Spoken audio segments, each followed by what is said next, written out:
What if love doesn't disappear with time? What if it actually deepens? Most people believe that with time, love actually disappears. That aging means settling. That as you age, you lose that spark in your relationship. You lose the intimacy. This is the missing ingredient. But what if we have understood intimacy completely wrong? We have to learn to develop unconditional love.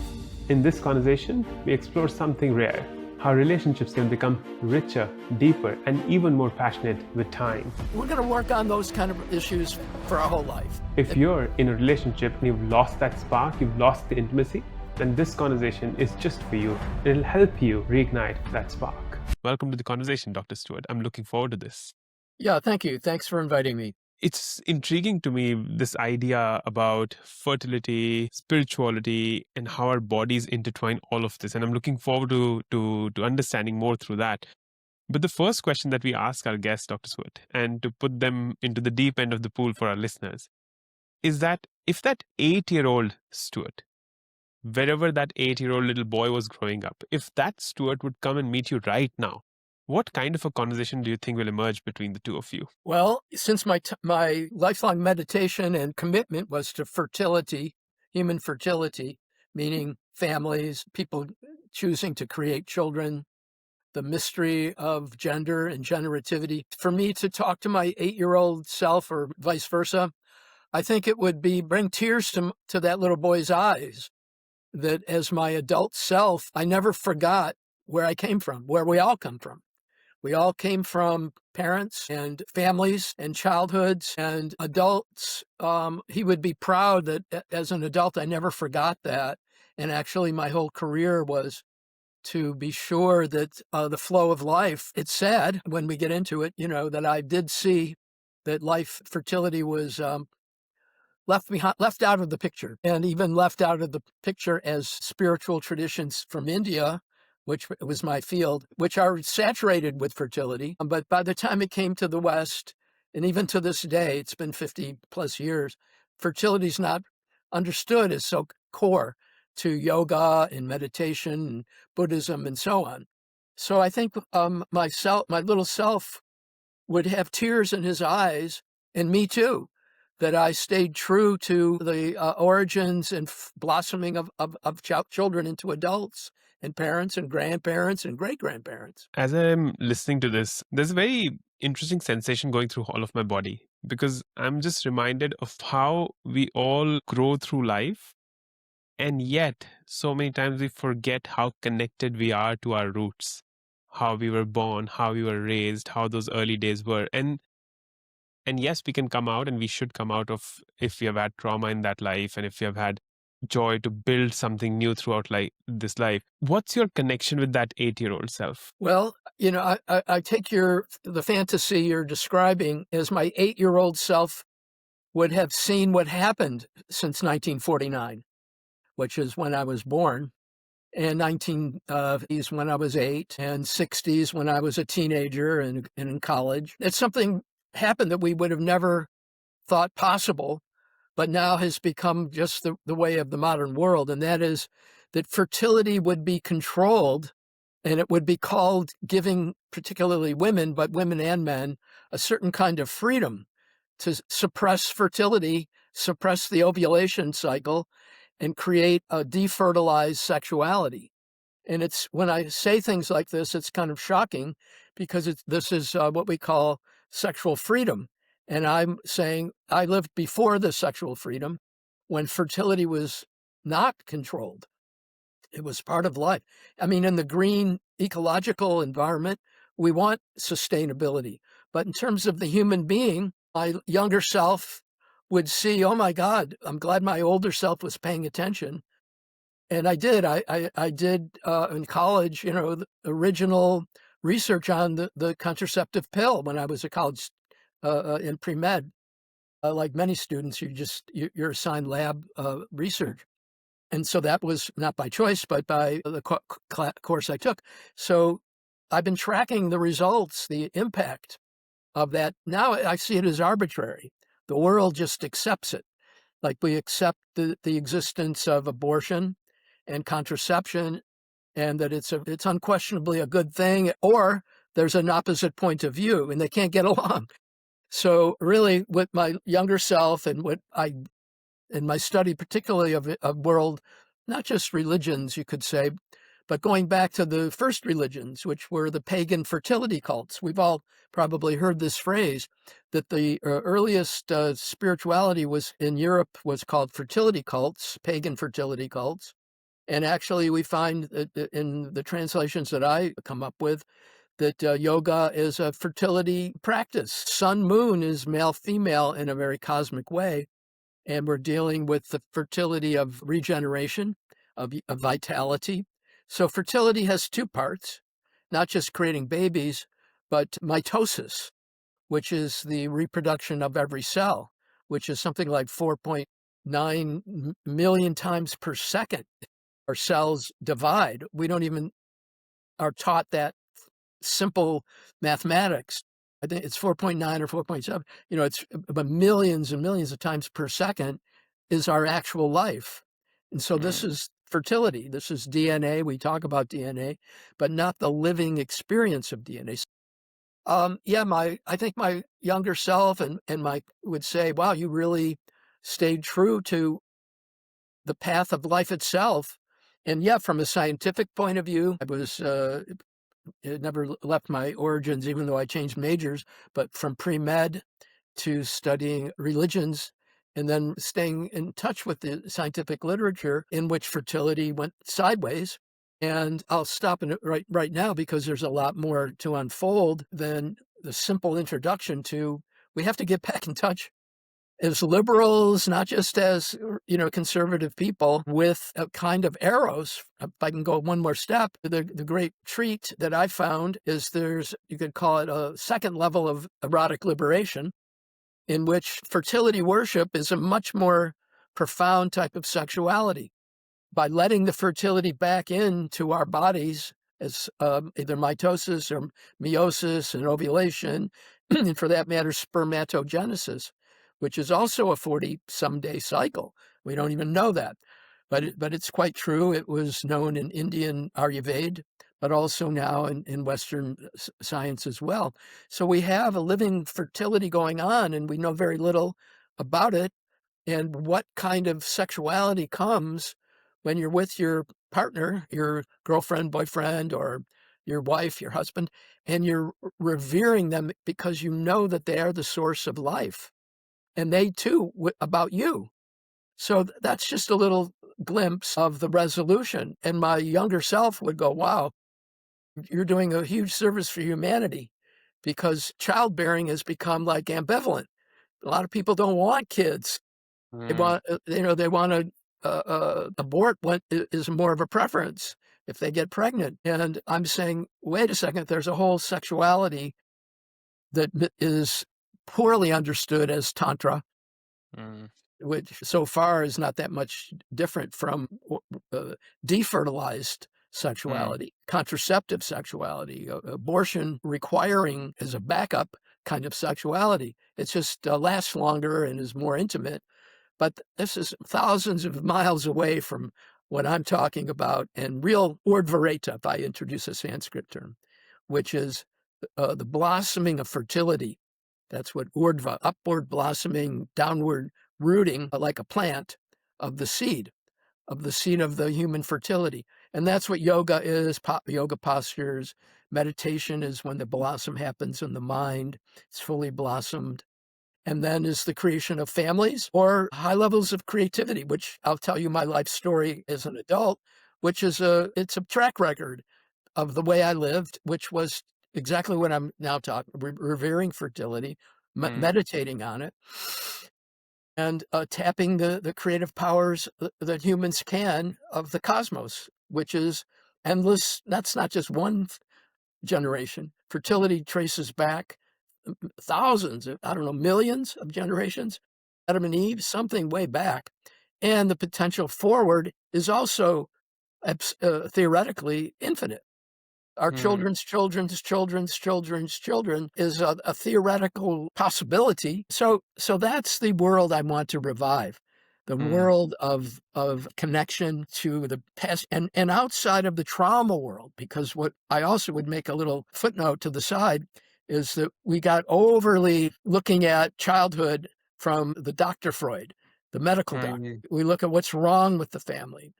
And just as a little comparison, Walt Whitman is a good example, if you want to read his poetry, of us. When you look at fertility and life in a positive way, and humanity from a poetic point of view.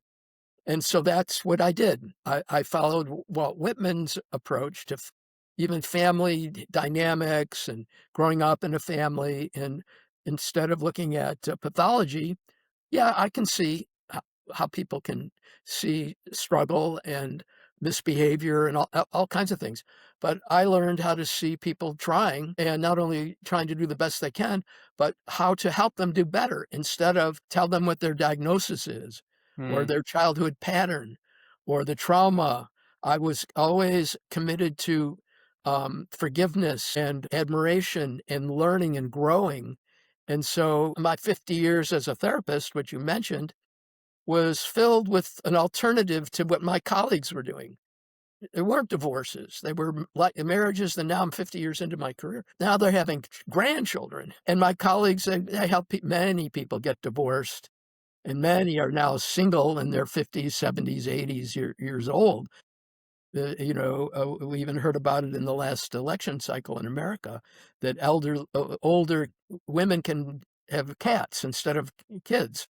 It was a big a moment in the debates of our recent election. So what I'm saying is, no, you can have a lot of kids, or not a lot. You can have children, one, two, however, and then 25 years later, they start having kids, and your tears come to your eyes. You're a grandparent, and if you look admiringly at your parents, which takes some doing, because Freud taught us to look at them as sort of in a general way. From he was saying, look at them as like the cause of all your problems. That's all that you see, and if you don't see it, you're in denial. You're bypassing. They made up a lot of backup plans so that you're shamed if you don't look for the worst. You're a bypasser, and so and even is a little detail on that, and I want to hear more of your questions. I Mm. know the guy that invented the phrase bypass, John Wellwood, and we're friends for 25 years. And you'll hear this from me over and over, that historically, I know all the famous people, at least a lot of them, or worked with them, from the Dalai Lama, in this case, John Wellwood. Towards the end of his life, we were hanging out, and I said, John, my background, I have to say that the concept of bypass really hurt a lot of people because they were awakening, and you were teaching we have to go dig up things, and not, skip over their trauma. And I was saying, well, you can deal with it, but let's not talk about bypass. Let's talk about people surpassing themselves. Oof. You're going forward. You're saying people, so you're saying, yeah, you can be inspired to have a family of your own. And if you have concerns from your own childhood, let's put it in the context of how to be equal to life, how to be equal to being a husband or wife, instead of, oh, how hard it would be because of your childhood history. You Yeah. know, okay, a little bit you can, rehash all that, but it turns out to be not that hard to learn how to be equal, to be complimenting, admiring, apologizing, forgiving in the daily life of a marriage and a family with kids. And then I end up with saving a lot of marriages.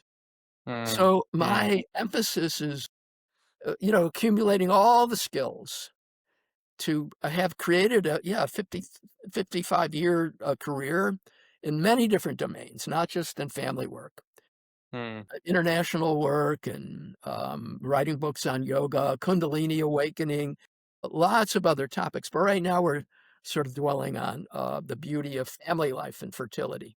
Yeah. So I want to kind of pause us here because you spoke of certain words which I think in today's world, whether we look at sexual freedom, whether we look at fertility, arousal, relationship between a man and a woman, or like husband and wife, partners. But the world, I think, right now does not understand them to the depth that maybe you are right now, you've experienced and written about and read about and thought about. So, how do we define each of these? What does what does fertility mean? And then what does having sex mean? And then what does sexual pleasure mean? And what does sexual freedom mean? Can you like simplify it as if you were to explain it to a 12-year-old boy who's who's in school, getting into a class where they're going to be teaching about these ideas for the next week, and make them understand that you're about to get to puberty? How would you explain these terms to a simple 12-year-old boy or girl?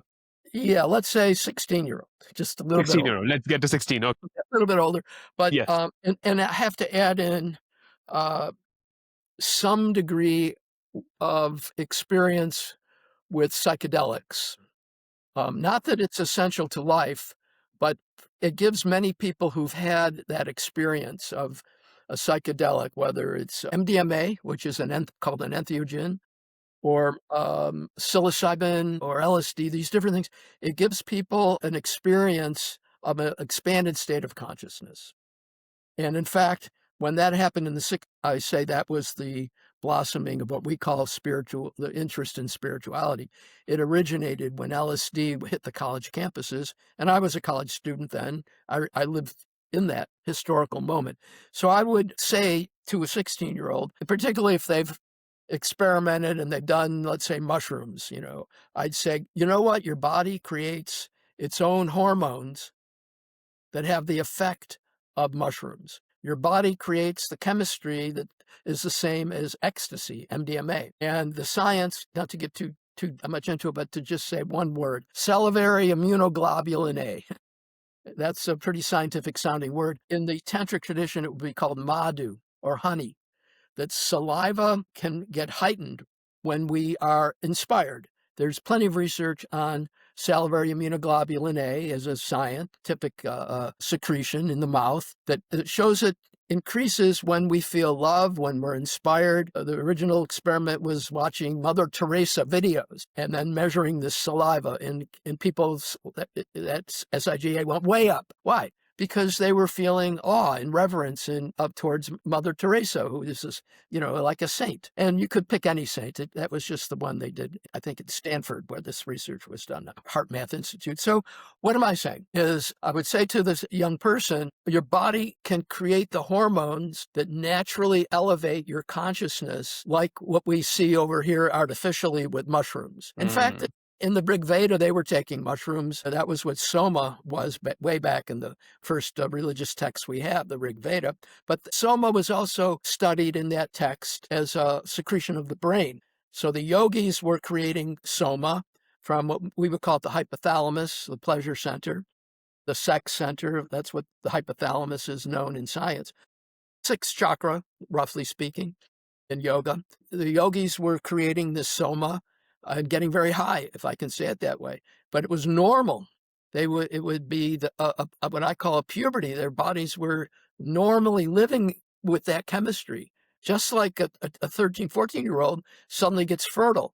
I would tell a young kid, remember when you had your first menstrual cycle or your first emission of semen. You're 10, you don't 11, 12. Then somehow, through nocturnal or self-pleasure, suddenly the sperm leaves your body, or suddenly you're bleeding as a little girl, and now you're like a teenager. That is a puberty. Nobody doubts it. It makes you suddenly capable of perpetuating life. Not just creating one baby, but like I say, baby 25 years later will create a baby. And then 50 years later, there'll be a grandchild and a great-grand. So that's what is initiated in the teen puberty. And kids know this. I would just be saying all the traditions speak of, they don't use the word, but it really is. Enlightenment is a puberty in which the consciousness gets bigger than the little ego. It's a big ego, or it's a big soul, or something, expanded consciousness. And yes, psychedelics show us this. But what I'm saying is our bodies create that same chemistry. And one of the ways that it creates it seeps into the mouth and into what they call a sweet taste. And the kiss is sweeter than wine is based, it's a little, kind of an analogy. And this starts to begin to be a shareable. So what the body creates are hormones that when you're in love, kissing is one way. It's easy to talk about. But when you revere your partner, you're not just enjoying or affectionate or enamored, but you start to feel that they're a source of life and they connect back a million, thousands of generations. You're in the current wave of that many long lineage of her historical background. Otherwise, you are the current wave of all kind of ancestors. When I'm awake to that state, it's magical. That's a way of personally saying it. I'm not making things up. When that state, when I tune in, I'm awake to that state, it's like reality, and it's more real than the news. It's way more real than the chaos of the news. We are generations of the current wave of life. And so you kiss in that way and be kissed in that way. It's not the same. You feel somebody is revering you. Because like I said, the first religion was fertility worship. People were worshiping each other's fertility. And the sexuality of the kiss, people are weeping while they kiss you. They're licking this, madhu is the Sanskrit term, or we call salivary immunoglobuline. It's not a very attractive term, but it gets you very high. And the more you taste it, the higher you get. Why? Because it's alchemy. The hormone gets stronger and stronger. It's like first it's a mild psilocybin, but by the time you've kissed it with more gratitude makes everything a little better. And then you're giving this gratitude for the kiss. The salivation 10 minutes later is incomparably, I should say it's very clearly equal to something like a mushroom trip. In the beginning, it starts out, we all know about it, it's wonderful. But the kind of kissing that's connected to fertility, you go, wow. So it's built into the body, and it becomes a normal part of our endocrine secretion because we're capable of a puberty. First puberty is general fertility. The hypothalamic and pineal puberty is this, what would you call it? Entheogenic puberty is what I call it.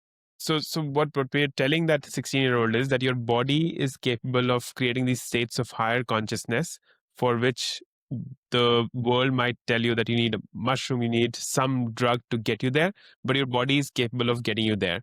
That to me sounds like and I'm being the devil's advocate here, that to me sounds like a big leap, Stuart, because in a world which has been fed this idea that bliss, madhu, nectar, all these beautiful words that you're saying, we are so far away from it.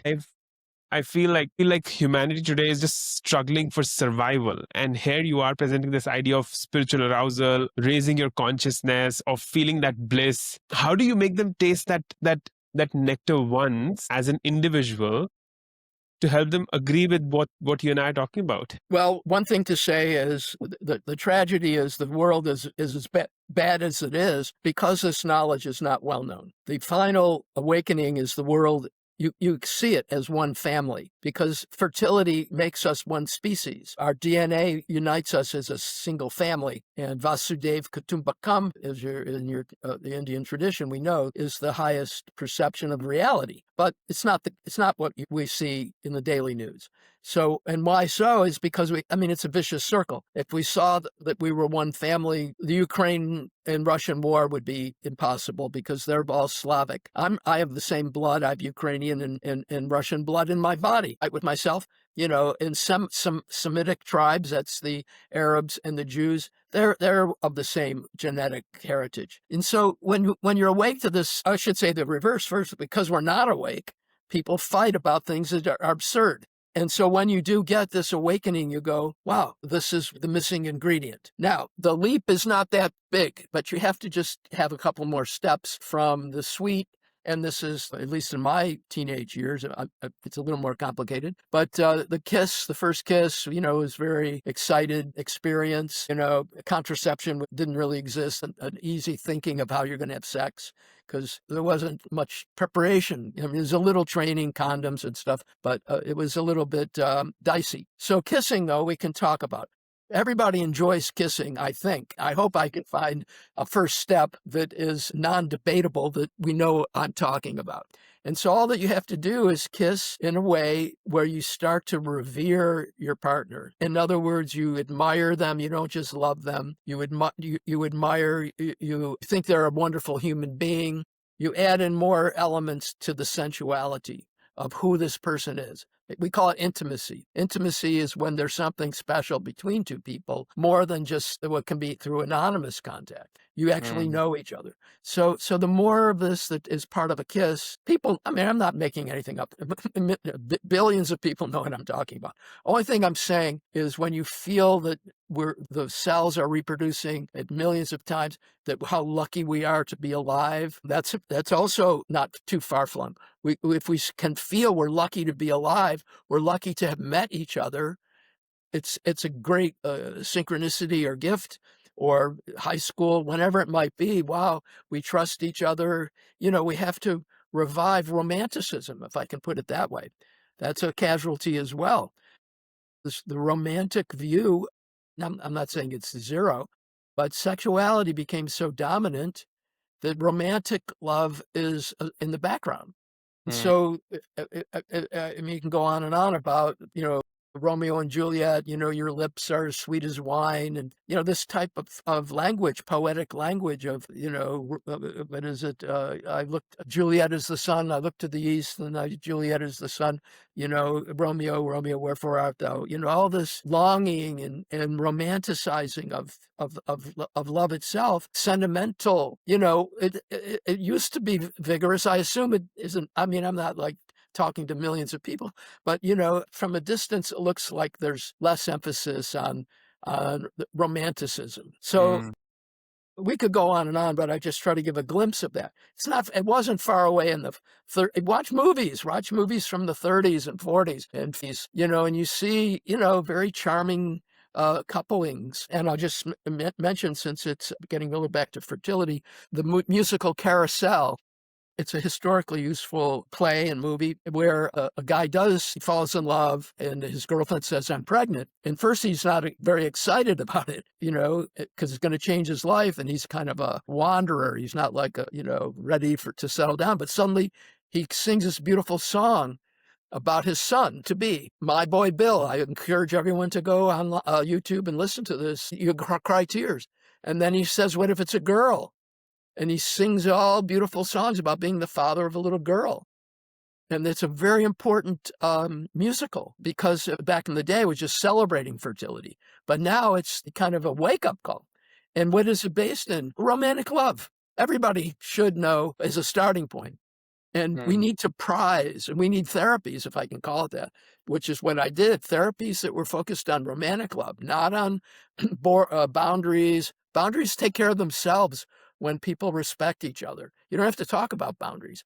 You talk about the intimacy of seeing your partner. You want to protect each other. So the concerns of the pathology-focused people are handled, but by being hyper attuned to the goodness within basic love. And once that is being starting point with, if you have a therapy or education, it isn't that many steps. And suddenly you do feel these kisses sweeter than wine. That goes back to the Old Testament. I believe it was King, was it Solomon or something? The Songs of Solomon, kisses sweeter than wine. So it's nothing, original. I'm stuck on the statement that you said. You said how lucky we are to be alive. And I think if all of us were to look at life from that lens, there's bliss. There's just nectar. There's nothing else. And I understand that. But in today's world, Dr. Stewart, where we want instant gratification, where we feel relationships are disposable like devices, and where we feel that my space of my device, or where I'm at, is much more pristine than me having a relationship with someone. How can couples who are listening to us right now, how can they reawaken that sacred dimension that you're talking about? And then the follow-up question is, what would marriage look like then? Well, it's ironic because it's never very far away for any couple, even couples that are having a hard time, for that matter. I mean, when I would do counseling, people were paying me money. It wasn't because they were like almost divorced, and 3 of them were already divorced, 3 couples. So what I would learn to do is say, what do you love about each other? So the therapist never asks that, or rarely starts with it. I Mm. start with it the first 5 minutes of the first session, no matter where the couple is. I say, we're going to come, I need to come from strength. I need to know your strength. and I'm going to take that strength and solve your problems. So the first thing to do is with your partner is revive what you love about each other. The character traits, the gratitude, what you've lived through, and you're glad that you knew your partner and how your life has been uplifted. And you get really attuned to this, and you start reviving memories. You can talk about this for an hour, and you find out that we're not practiced in tuning into those memories. And then when you hear it, I mean, I have to always say this, it's not just what you do. Your partner's doing this back to you, with you, and you're hearing stuff that you may never have heard before. I've had this conversation, guided it with couples, and been in marriages for 40 years. And I say, what do you, and they say, well, I never knew that you thought that highly of me as a mom. Mm. I didn't know you remembered our first date. You never forgot it after 5 years, 3 years, 40 years. And so it's buried, these good memories. So that's the first thing. And then the second detail is you have to make eye contact while you're speaking. And you will see the tears welling up in your partner's eyes. And when you see that, it's automatic. Your eyes will well up as well. You see somebody like that, glistening eyes, and your eyes glisten immediately. And I have to say is your partner sees that in you, what you're seeing in your partner. And so now it's more like a reverberation. And sadly, very few, if any, I've been doing this for 50 years, no therapist has looked at this interplay of when you give a compliment, and I'm just picking the tears of the eyes. There's also blushing. People tap their toes, their eyelashes. If you look really carefully, people's eyelashes actually curl when they're given a 5-minute compliment. That's why women, they put a mascara on their eyelashes. They curl them because it simulates what the eyelashes naturally do when you're appreciated for more than 10, 15 minutes. And if you watch for this, you'll see it. Blushing, smiling, tearing up. So you see this, but likewise, as soon as you see it, this is what happens in your body. Your eyelashes curl a little. Your eyes well up. And your partner sees this. And all this has to be described, that you're seen by a partner, not just seeing your partner. People don't even know the most basic reality, that they're seen while they are being seen.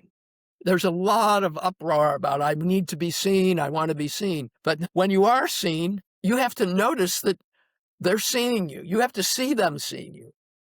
And when you see them seeing you, they have a look on their face, if it's about admiration or appreciation, it's about you. I have to tell people this. That look of love on their face that it's so sweet, is about you. And they go, oh my God, I never thought of it that way. And then they get very shy. And then I say to the other person, look, they're letting it in that you love them by the look on your face.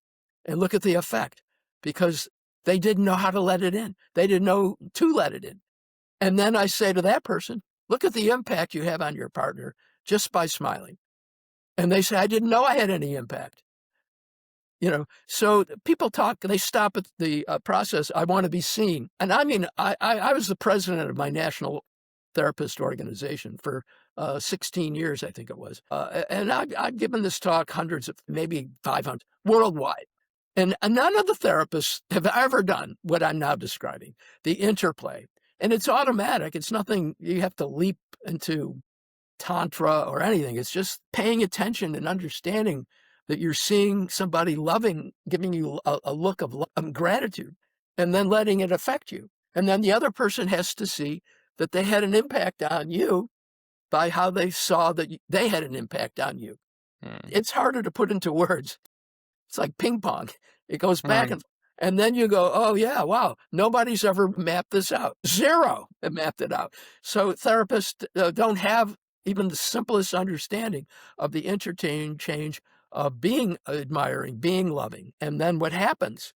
I mean, that's just the basic. You start to, my God, there's more nourishment. The chemistry can go further until it gets to a very high point where you see we're one in love. To give and receive love is the same thing. You give and you're immediately receive back, and then you immediately give back. Now this gets another element, called real time. Real time is constantly alive and impermanent, and you have to be awake to it because new things are happening as a result of what just happened. Conditioned causality, I think, is what Buddha called it. You have to see that everything is caused by a condition that just happened, and it's relentless. And so when you get into this flow, the history and the obsession, I would now call it, that Freud and 95% of my colleagues, they're obsessed. They're not just processing the past. They can't get out of it. They're not in the flow because this is what the flow would look like, this interactivity. And if they are, they like to talk about negatives, so you don't get to the strengths. So any couple can give a compliment and make eye contact, say thank you for the beautiful compliment. And after that, you should read my books. Like I say, it's cumbersome to talk about, but it's not that hard when you start doing it. As I'm having this conversation with you, my hypothalamus is getting aroused. I'm getting like I can sense goosebumps. I can sense what you're saying, and I like a deep part of me is getting moved because of this conversation and because of things that I feel, as you're saying, they're very simple to achieve. Again, I'm playing that devil's advocate because I'm sure that there's someone listening to us saying that I can do all of that. I've been with my partner for 15 years, 18 years, but I hate that about her. I hate that about him. And my ego comes in the way, and my ego stops me to express gratitude, and my ego stops me, and my need to be always right rather than be seen or see comes in the middle. What have you seen work there, Dr. Stewart? Yeah, it's important to bring this up. The problems of a relationship or of life, mistakes, jealousy, flirting with someone instead of your partner. There's all kind of things that happen in the bigger picture. This is the perfect idyllic inner rapport.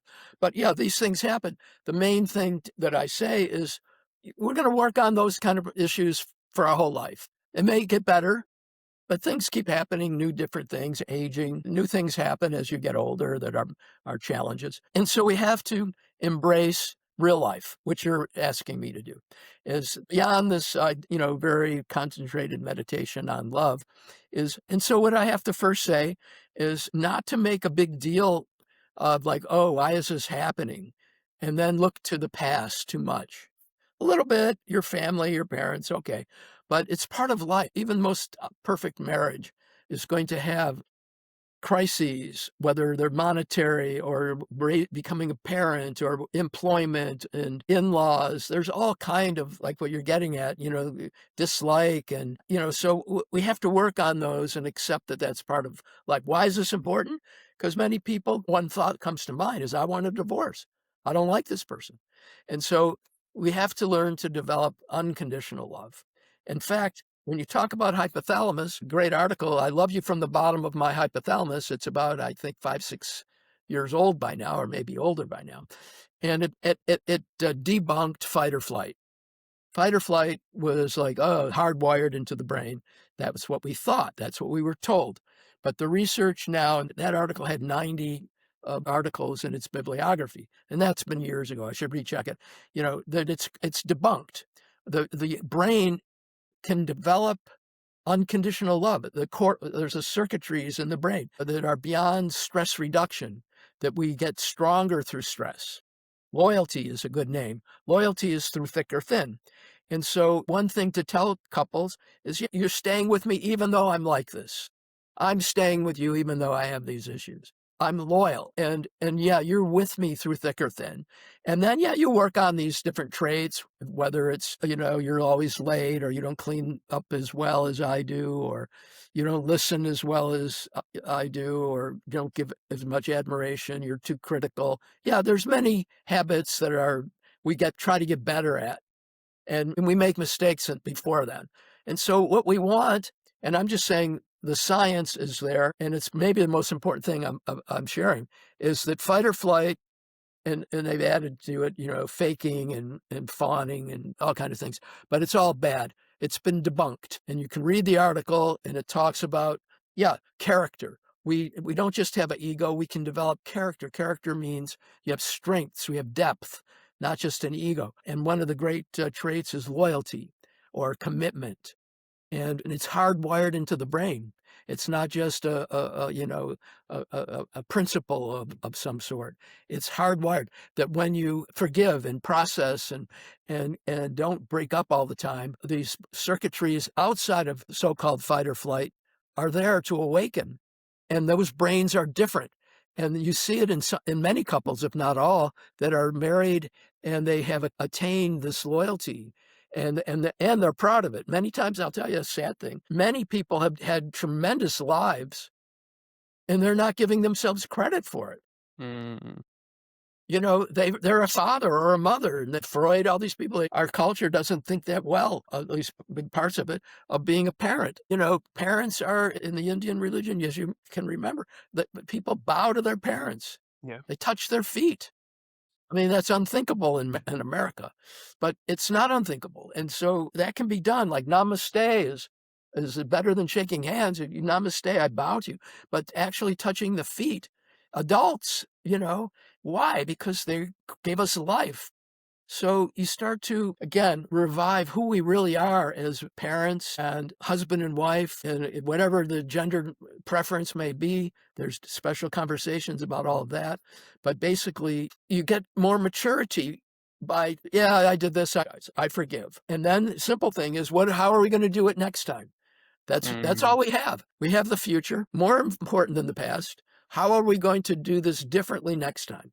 And as a team, because mostly people who've been hurt, they want to watch the other person change. And it's not codependent. Many things have to work on it together. One special case is drug addiction. Life is a big thing. There's some areas that are special. Drug and alcohol problems involve chemistries outside of the human body Mm. that are way more powerful than the chemistries of the human body. Those Mm. I just can't talk about. That's a whole topic. But I just mentioned it, that it takes special attention for those problems.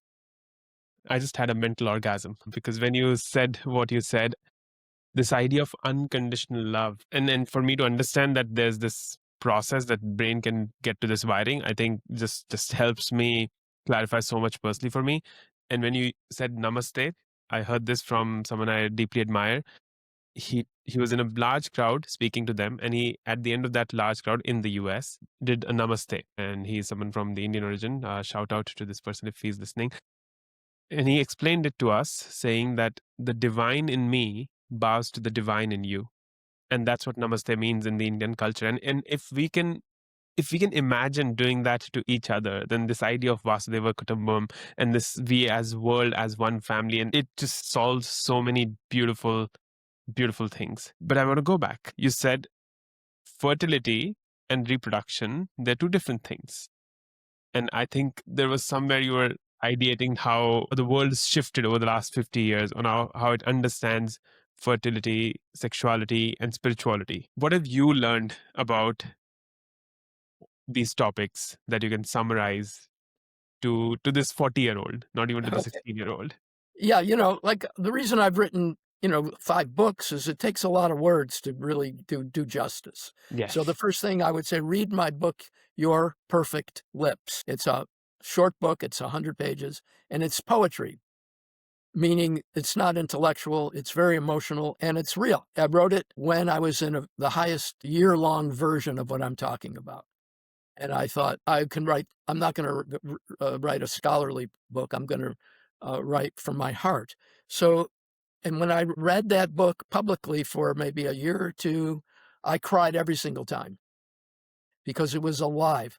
And I hope that people can read it like they read poetry and have it bring tears to their eyes. And that is the most holistic way for me to answer the question.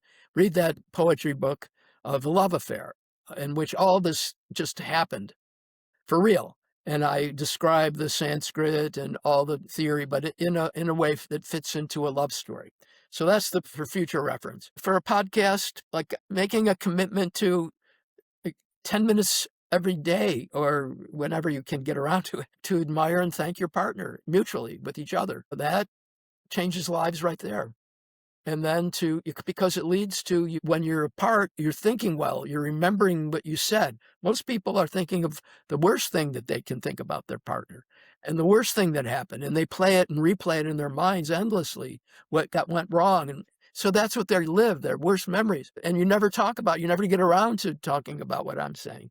It's an irony, so you interject this habit and then you start thinking new thoughts. You start seeing your partner in new ways because you've kind of thrown out the habit pattern of complaining and worrying and being all caught up in the negativity. It's there, but it doesn't get better that much, except for the couple of things that I tried to lay out a Yeah. couple minutes ago. Yeah. And then the fertility, that's where it's a new concept. But you have to let the fertility be real. Like I say, modern life is based on suppressing fertility. Mm. Contraception and legal abortion is like who gets to be on the Supreme Court in America is what their position on abortion. It's a very contentious topic because there's nothing, there isn't the kind of sex that I'm talking about. Because when you're admiring and solving problems and getting loyalty and feeling proud of your loyalty as the years go by and proud of being a parent and grateful for motherhood and fatherhood with each other and earning a living and going to work every day and dealing with traffic and whatever it is, all the ordinary things have a deeper meaning because it's to support our lives and our Mm. families. And so grahast, it's a path to enlightenment. When you see family life this way, it's not just Buddha who gets enlightened. It's people who see their family life this way. Buddha, left his family to do a special path. But we're all looking for that type of enlightenment. But as you know, grahast is much more common. And what is that enlightenment? You see that family is like holy. Mm. Ram Dass, if I bring up, the famous Be Here Now author, he said, oh, family life is a melodrama. But then in his late 70s, somebody came to him and said, I'm your 40-year-old son. Mm. And he said, oh my God, I don't want that. How could I want a DNA test. And so it came back positive. And then he said, not only that, I've got a little kid who's your grandchild.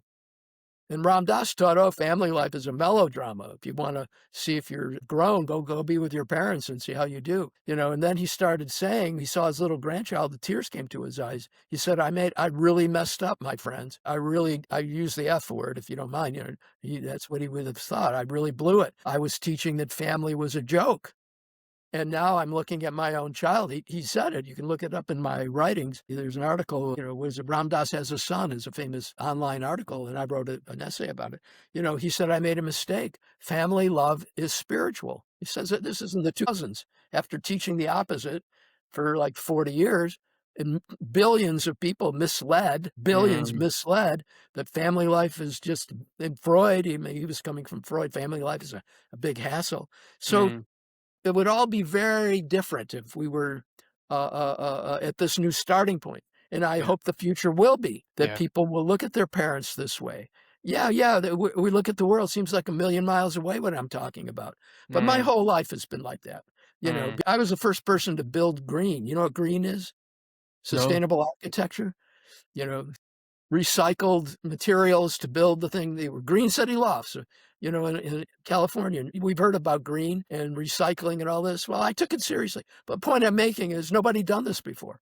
Likewise, people knew about meditation, and now they're interested in getting it into prisons. I did Mm. that in 1976. Mm. What is that, 50 years ago? I've done many things first ever. I did the first research on DMT at Princeton. Now there's, ketamine therapy is legal, you know, and ayahuasca is very interesting. But 50 years ago, I was doing it. I have had a career. Many times I've done the first thing ever certainly in America. And positive therapy, Steve Seligman, my colleague at the APA, he also created positive psychology. Never been done before Yeah. because they were medical model. Yeah. So what I learned is that, breaking ground is not that easy because the vast majority is dealing with the problem. But if you come up with a solution and you pick up a good one like I did, meditation's in every prison and probably almost in the world. Back when they laughed at me when I introduced it to juvenile lockups, and then I taught it to one guy and he opened his eyes. I'm going to give you $75,000. I don't know how much that would be, lots of money. That was back in 76. I think it would be now I think it was 15,000 he gave me. So in any event, it seemed like impossible. The guy laughed at me when I talked about meditation and lockups back then. So this, what I'm talking about, that's why I give podcasts on this, is for the sake of the future. It might not be your listeners, but if your listeners raise their children this way and their children have heard my podcasts or read my books, yeah, this starts to be definitely for real. This is a big breakthrough for me. Yeah. Princeton University, you know, it's the #1 rated university in America, rating systems. That's my alma mater. I was invited to present exactly what I'm talking about, but in Mm. a smaller version Yeah. at a very esteemed event called the Faculty Alumni Forum in May. And it's gonna, if it goes well, this podcast will seem, you'll be able to say, oh, I interviewed him, but just before that happened. You know, things that happen at Princeton, they hit the big time.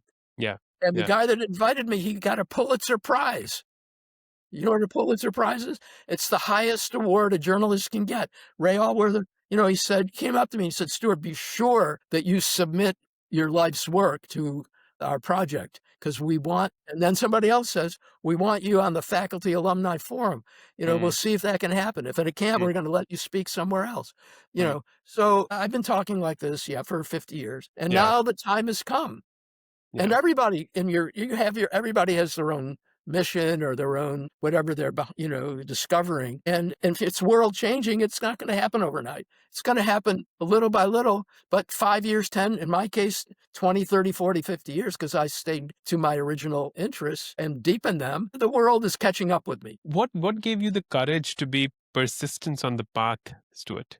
Well, one thing is I respected my family, which was, anyone else would call it dysfunctional. My father was schizophrenic and in a mental hospital for 20 years. So he was not, I probably talked to him 20 minutes in my whole childhood because he was hallucinating most of the time. My brother was developmentally disabled. He had Down syndrome, and I was taking care of him a lot. But no one told me that I had a deprived childhood. I never thought of it that way. And I resisted seeing it that way as I was trained to be a therapist. Instead, I saw it as really noble. Like, wow, my father was in a war and it devastated a lot of people. PTSD, I did a lot of work on PTSD. And so I thought of my father as a hero, an ordinary life hero who was in a veterans hospital, and he deserved to be respected, not just given authority. So I saw my childhood differently. That was very important. Otherwise, I'd be stuck like most people with a very bad story and you never get out of it. Secondly, I did well in school and I got scholarships to Princeton. So they knew me. The people, that's what it was, a lucky draw. I don't know how it happened, but the adult world, in my case, they are looking for people who can make a contribution. And in my case, they were right. They gave me a big scholarship and I took it very seriously, and I learned all that I could. And then I started, when I left Ivy League, all my colleagues, friends, they went and became doctors and lawyers. I went and worked in juvenile delinquency for $3,000 a year. They were making, 10 times that amount. And now they're making 100 times that amount. But, so I was committed to what I thought was the truth. We should work with the people most in need. And so my character was different. Yeah. And Princeton knows this. Everybody who knows me knows this. Yeah, Princeton graduates, they have a ticket to high income professions. And here I am working with lobotomized adults. That was one of my early jobs in psychiatric homeless shelter, homeless hotels. I was working with the lowest rung of the ladder, you could say, people that were not going to get better, you almost could say. They were not able to make use of therapy. But I learned, it gave me character, because and when I moved into other areas, I know we're a big full spectrum. And then I still work with shooters. We didn't even get into that topic. I wrote a book about how you deal with profiled shooters, people who want to kill other people or commit suicide. So I've worked with low, very desperate situations, and I'm very good at it. Yeah. And so that's courage. Why did the courage come from? Because I had a method that works, which was not trauma. I help people with their homicidal, suicidal situation through admiring them, giving them a life worth living, not a trauma life that you feel sad for them. No, giving them, I look up to my clients. I look up to myself, and I resisted pathologizing myself, and I did it over and over. So the world started recognizing me. Oh, that's one way to say track Amazing. record Yeah. gives you confidence. It does. It does. Thank you for sharing. Such an enlightening conversation, and so much I've gained from it. But as we now get to the closure, Dr. Stewart, in a few years from now, your 80-year-old self is going to look back at you. And if that 80-year-old self comes to you right now in this moment and gives you one piece of advice on how to lead the rest of your years on this planet, what would that 80-year-old self say? Well, I would say, even if you do nothing more, the contribution that you've made up to this age that I now am, it's only 4 more years till I'm 80, by the way. People who know you can't believe all that you've done. And you're not famous by intention. You intentionally you thought humility was better than advertising. So the gods and goddesses of all the realms, they're very happy with you. The Lord is happy with you. And so you don't have to. But what we think you will do is the crowning of your work. The world will and is and has been, and it will benefit. And that will be what you do, is see the fruition of everything you've been teaching and got expert at, from creating conferences with the Dalai Lama to creating $34 million green projects, to preventing murders and suicides, to consulting in war zones, which I did after the Bosnian War with President Drnovšek. The world will link all these things together and people will be inspired, almost not have to do anything new. Just let the word radiate, and the world will catch up, and has been catching up. Yeah, everything that you look at, from psychedelic medicine, was illegal in the 60s. Now there's like clinics everywhere doing ketamine and mushrooms and all this. You can just, what's the right word? Bask. Ah, And that's really good. hopefully be invited to inspire young people, because I'm not the be all and end all. We need millions more people to take themselves seriously Yeah. and commit for 50 years to their projects. Oof, that is some wisdom. To everyone who's listening, an hour into this conversation, take yourself seriously and commit to projects that mean for 50 years, if that is what you need to do. What we learned is that people who know you for what you've achieved, and that's what's important. Be committed to your truth and stay true to your character. Family love is spiritual. When we namaste, we bow to the divine in you. There is something called as unconditional love. And if we all can experience that, we will have the right hormones be released in our body if we start to operate with that lens. To couples who are struggling, and sit down with yourself, sit down with each other and ask, what do you love about each other?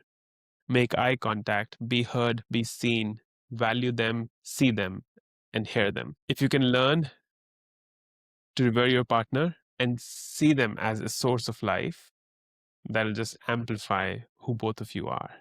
The final awakening that we'll have is when we see the world as one family. And as you look back at your beautiful 8-year-old self, there'll be tears in that boy's eyes, girl's eyes, and they'll be beautifully seeing what you achieved on this planet. So be full of joy and be in service of that 8-year-old self. Thank you, Dr. Stewart, for this hour. I deeply loved our conversation, and I'm looking forward to you enjoying the rest of the glory. Keep staying on the mission, because you've inspired me today, and I'm pretty sure that you'll inspire the listeners as well. Well, thank you. And you're very good at what you do. I want to add that in. I've done many podcasts, but you stay with everything I say. You recall it, and you make me glad that I was on the call with you, which is a high compliment. Thank you. I truly appreciate that. Truly appreciate that. To everyone who's listening on a podcast platform or on YouTube, if you're listening till this moment, that means you've spent 1 hour of your life with us. Don't share it with anyone. Keep it to yourself, because not everyone's ready for this kind of wisdom. And if you feel there's someone in your network, in your group, in your company, in your friendship who will value this conversation, then send it to them right now. If you can leave a comment or follow us, subscribe us, you know what to do. Appease to the algorithm gods, then we'll truly appreciate that. This is Utkarsh and Dr. Stewart signing off.